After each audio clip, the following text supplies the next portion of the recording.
Жетісу облысы Панфилов ауданы Үшарал орта мектебінің 5-ші А сынып оқушысы Серік Кәусар Русланқызы Мұқағали Мақатаев 1941 жыл ақпан. 1941 жыл ақпанда концерттаяз ауылымызды аққа жапқан, өңірейген үрейтір соғыс дейтін алапат аспан жерді аттандатқан. Аттан деді ол ертең аттанады еңбектің ақтабаны, күрегінің орнына қару алып жауынгердің рөлін атқарады. Ол ертең аттанады, жартай тұр шараспанда тұзған таға, сүкіреген үрей ме әлде қозғалама. Әжем жүр туған жердің топырағын тұмарғып тігіп жатыр бөз қалтаға.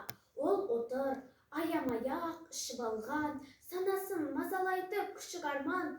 Аттан әке таныс қой күрес сағат, күресу керек қой күші бар жан.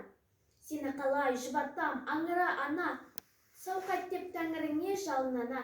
Мына отырған еміз құласаға егер, саған жар бізге әке табылама. Жалынған ғазиз анам сұрап қалған, жоғалды сол бетімнен бірақтарман.